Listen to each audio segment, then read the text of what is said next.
सावधान ओडिशा रे आपण मानक स्वागत। आज हूँ 30 मार्च शनिवार।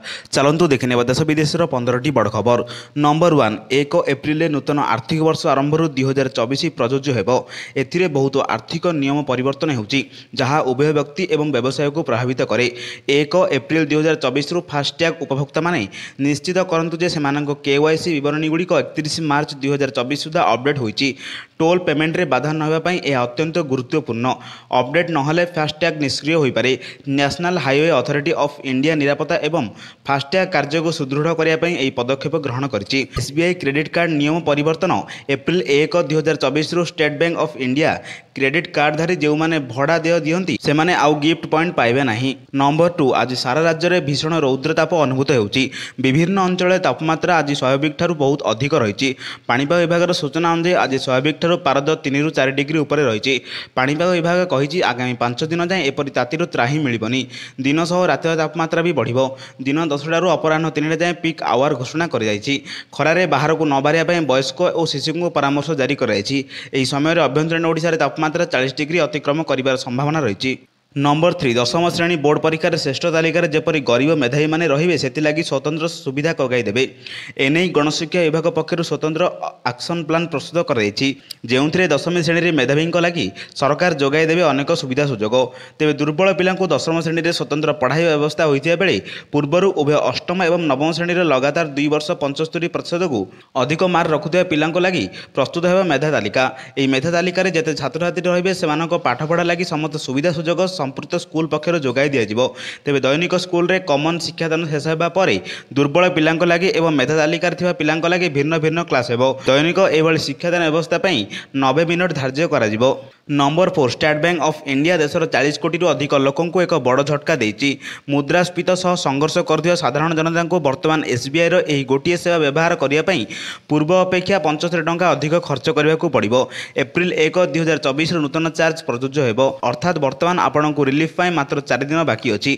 स्टेट बैंक ऑफ इंडिया घोषणा करछि जे एहार केतेक एटीएम कम डेबिट कार्ड उपरे वार्षिक रक्षाबेक्षण देय पूर्व तुलन में 75 टंका अधिक हेबो। एहार अर्थ हेउछि बैंक रो किछि डेबिट कार्ड रखिदिया वर्तमान पूर्व अपेक्षा आपण को अधिक खर्च करबा को जाउछि। नंबर 5 राज्य सरकार वाणिज्य और परिवहन विभाग राज्य परिवहन कर्तृपक्ष अधीन में ट्राफिक कनेस्टेबल को नियुक्ति दिज्व। एने निकट में ओडिशा कर्मचारी चयन आयोग पक्षर विज्ञप्ति प्रकाश पाइथिया बेले आज ऑनलाइन पंजीकरण प्रक्रिया आरंभ होइछि। मार्च 28 रु ऑनलाइन रे पंजीकरण प्रक्रिया आरंभ होई एप्रिल 27 रे समाप्त हेबो। ऑनलाइन एप्लिकेशन सबमिशन पई एप्रिल 30 और ऑनलाइन रे एप्लिकेशन संशोधन पई मई 2 पर्यंत अंतिम तारीख रही। प्रार्थी को ग्रुप सी पदरे ओआरएसपी 2017 रो लेवल 4 अनुसार वेतन प्रदान कर अणसंरक्षण शिक्षा और सामाजिक क्षेत्र में पछुआ श्रेणी अनुसूचित जाति अनुसूचित जनजाति वर्गर प्रार्थी पद संरक्षित रही। नंबर 6 रोजगार ग्यारंटी योजना अंतर्गत श्रमिक मानक केंद्र सरकार एक खुशी खबर देइचंती। आंध्रा रे श्रमिकों दैनिक मजूरी वृद्धि नहीं एक गुरुत्वपूर्ण निष्पत्ति नि ग्रामांचल में रोकथिबा अधिक गरीब लोकों को आर्थिक सहायता जोगाई देबा उद्देश्य रे एमएनआरजीईए महात्मा गांधी जातीय नियुक्ति ग्यारंटी योजना आरंभ कर देइथिला। गरीब लोकों को गोटे वर्ष में 100 दिन काम जोगाई दिवा सामाजिक तथा खाद्य निरापद वृद्धि करिबारे उत्तम उद्देश्य सहित यह योजना आरंभ कर देइथिला। 25 अगस्त 2005 रे केंद्र सरकार यह योजना आरंभ करथिले एवं कार्यकारी करथिले। प्रत्येक आर्थिक वर्ष में प्रत्येक ग्रामीण परिवार रे काम खोजुथिबा समस्त अज्ञ वयस्कों को सर्वनिम्न मजूरी 100 कार्य दिवस ग्यारंटी दे यह योजना आना जाइथिला।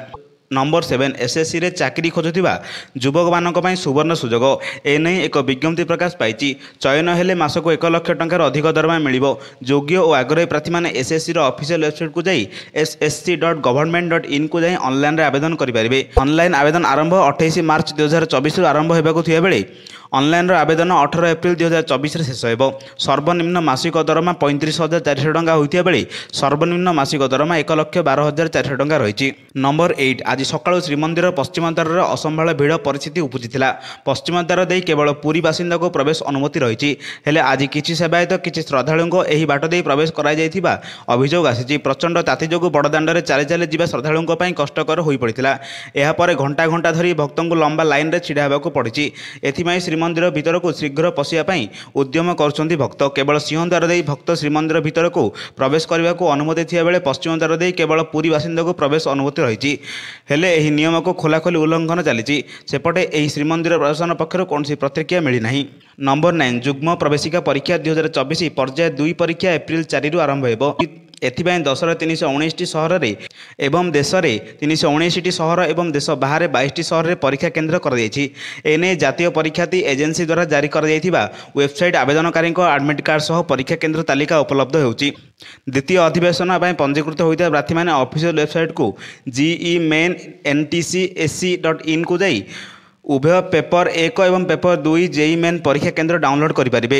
ପ୍ରାର୍ଥୀମାନେ ସେମାନଙ୍କ ଆବେଦନ ନମ୍ବର ଏବଂ ପାସୱାର୍ଡ ବ୍ୟବହାର କରି ଲଗ୍ଇନ୍ କରି ପରୀକ୍ଷା କେନ୍ଦ୍ର ସହ ଆଡମିଟ୍ କାର୍ଡ ଡାଉନଲୋଡ୍ କରିପାରିବେ। Number 10 bullion and jewellers association website ମୁତାବକ 10 ଗ୍ରାମ ପିଛା 24 କ୍ୟାରେଟର ସୁନା 1,137 ଟଙ୍କା ମହଙ୍ଗା ହୋଇ 66,971 ଟଙ୍କା ରହିଛି। 22 କ୍ୟାରେଟ ସୁନା ଦର 61,345 ଟଙ୍କା ସ୍ତରରେ ରହିଛି। ତେବେ 2024ରେ ସାରା ବିଶ୍ୱକୁ ମାନ୍ଦାବସ୍ଥା ଆଶଙ୍କା, ବିବାହ ଋତୁ ଚାହିଦା, ଡଲାର ସୂଚାକଙ୍କର ଦୁର୍ବଳତା ଏବଂ ସାରା ବିଶ୍ୱରେ କେନ୍ଦ୍ରୀୟ ବ୍ୟାଙ୍କ ବୃହତ ପରିମାଣର ସୁନା କିଣିବାକୁ ଯୋଗୁଁ ଦର ବୃଦ୍ଧି ଘଟୁଛି। 2023 ଆରମ୍ଭରୁ ବିଚାରକୁ ନେଲେ ସୁନା 54,876 ଟଙ୍କା ରହିଥିବା ବେଳେ ଏହା ଡିସେମ୍ବରରେ 63,246 ଟଙ୍କା ଛୁଇଁଲା। ନମ୍ବର 11 ଆସନ୍ତା ମାସ 2 ତାରିଖରୁ ନୂତନ ଶିକ୍ଷାବର୍ଷ ଆରମ୍ଭ ହେବାକୁ ଯାଉଥିବା ବେଳେ ସେହିଦିନ ପ୍ରଥମରୁ ନବମ ଶ୍ରେଣୀ ପର୍ଯ୍ୟନ୍ତ ସमेटिव ଆସେସମେଣ୍ଟ 2 ପରୀକ୍ଷାର ଫଳାଫଳ ଘୋଷଣା କରାଯିବ। ଏନେଇ ଓଡ଼ିଶା ବିଦ୍ୟାଳୟ ଶିକ୍ଷା କାର୍ଯ୍ୟକ୍ରମ ପ୍ରାଧିକରଣ ପକ୍ଷରୁ ସମସ୍ତ ଜିଲ୍ଲା ଶିକ୍ଷାଧିକାରୀଙ୍କୁ ନିର୍ଦ୍ଦେଶ ଦିଆଯାଇଛି। ଅଭିଭାବକମାନଙ୍କୁ ପରୀକ୍ଷା ଫଳ ବାବଦରେ ଅବଗତ କରାଯିବା ପାଇଁ 2 ତାରିଖ ଦିନ ବିଦ୍ୟାଳୟ ସ୍ତର ସ୍ୱତନ୍ତ୍ର କାର୍ଯ୍ୟକ୍ରମର ଆୟୋଜନ କରାଯିବ। ତେଣୁ ସେହିଦିନ ସ୍କୁଲମାନଙ୍କରେ ଅନ୍ୟ କୌଣସି କାର୍ଯ୍ୟକ୍ରମ ନ କରିବାକୁ ନିର୍ଦ୍ଦେଶ ଦିଆଯାଇଛି। ନମ୍ବର 12 ଏପ୍ରିଲରୁ ନିଜ କିଛି ଡେବିଟ୍ କାର୍ଡର ରକ୍ଷଣାବେକ୍ଷଣ ଚାର୍ଜ ବଢ଼ାଇବାକୁ ଯାଉଛି। ନିଜ କ୍ଲାସିକ୍, ସିଲଭର, ଗ୍ଲୋବାଲ ଏବଂ contactless debit card, Yuva, gold, combo ଏବଂ ପ୍ଲାଟିନମ୍ ଡେବିଟ୍ କାର୍ଡରେ ବାର୍ଷିକ ରକ୍ଷଣାବେକ୍ଷଣ ଚାର୍ଜ ବଢ଼ାଇବାକୁ ଯାଉଛି। 1 ଏପ୍ରିଲରୁ ଏଥିପାଇଁ ଅତିରିକ୍ତ 75 ଟଙ୍କା ଦେବାକୁ ପଡ଼ିବ। ସେହିଭଳି ଯେଉଁ କାର୍ଡ ପାଇଁ 350 ଟଙ୍କା ଦେବାକୁ ପଡ଼ୁଥିଲା ଏଣିକି ସେଥିପାଇଁ 425 ଟଙ୍କା ଦେବାକୁ ପଡ଼ିବ। ବ୍ୟାଙ୍କ ନିଜ ଗ୍ରାହକଙ୍କୁ ଅନେକ ପ୍ରକାର ଡେବିଟ୍ କାର୍ଡର ସୁବିଧା ଦେଇଥାଏ ଏବଂ ଅଲଗା ଅଲଗା କାର୍ଡରେ ରକ୍ଷଣାବେକ୍ଷଣ ଚାର୍ଜ ଭିନ୍ନ ହୋଇଥାଏ। ତେବେ ଏଣିକି ସବୁଥିରେ ଅତିରିକ୍ତ 75 ଟଙ୍କା ଉପଭୋକ୍ତାଙ୍କୁ ଦେବାକୁ ପଡ଼ିବ। ଏହି ଖବର ଡେବିଟ୍ କାର୍ଡ କାର୍ଯ୍ୟକାରୀମାନଙ୍କୁ ବଡ଼ ଝଟକା ଦେଇଛି। ନମ୍ବର 13 ଦେଶରେ ପ୍ରତିଦିନ ପେଟ୍ରୋଲ ଏବଂ ଡିଜେଲର ମୂଲ୍ୟ ରିଲିଜ୍ ହୋଇଥାଏ। ଏଭଳି ପରିସ୍ଥିତିରେ ଇନ୍ଧନ ମୂଲ୍ୟ ଅଧିକ କିମ୍ବା କମ୍ ରହିଥାଏ କିମ୍ବା ବେଳେବେଳେ ଜାତୀୟ ସ୍ତରରେ ମଧ୍ୟ ସମାନ ରହିଥାଏ। ଆଜି ଅର୍ଥାତ୍ ଶନିବାର ମାର୍ଚ୍ଚ 30 ତାରିଖରେ ପେଟ୍ରୋଲ ଓ ଡିଜେଲର ମୂଲ୍ୟ ସମାନ। ଏଥିରେ କୌଣସି ପରିବର୍ତ୍ତନ ଦେଖାଯାଇ ନାହିଁ। ତଥାପି ମୂଲ୍ୟ କିମ୍ବା ହ୍ରାସ ଭଳି ପରିବର୍ତ୍ତନ ରାଜ୍ୟଗୁଡ଼ିକ ଦ୍ୱାରା ଲାଗୁ ହୋଇଥିବା ଟ୍ୟାକ୍ସ ଯୋଗୁଁ ହୋଇପାରେ। ସହରରେ ସ୍ଥାନୀୟ ଟିକସ ଲାଗୁ ହୋଇଥାଏ ଯେଉଁଥିପାଇଁ ଇନ୍ଧନର ମୂଲ୍ୟ ଭିନ୍ନ ହୋଇଥାଏ। ଏହିଭଳି ଲାଟେଷ୍ଟ ଦେଶ ବିଦେଶର ଖବର ପାଇବା ପାଇଁ ଆମ ଚ୍ୟାନେଲ ସହିତ ଯୋଡ଼ି ରୁହନ୍ତୁ। ଯଦି ଚ୍ୟାନେଲରେ ନୂଆ ଥିବେ ତେବେ ଚ୍ୟାନେଲକୁ ସବସ୍କ୍ରାଇବ୍ କରି ପାଖରେ ଥିବା ବେଲ୍ ଆଇକନ୍ ଦବାଇ ଅଲ୍ ନୋଟିଫିକେସନକୁ ଅନ୍ କରନ୍ତୁ, ଯାହାଦ୍ୱାରା ଏଭଳି ଲାଟେଷ୍ଟ ଦେଶ ବିଦେଶର ଖବର ଆପଣମାନଙ୍କ ପାଖରେ ସର୍ବପ୍ରଥମେ ପହଞ୍ଚିପାରିବ। ବ୍ୟୁରୋ ରିପୋର୍ଟ, ସାବଧାନ ଓଡ଼ିଶା।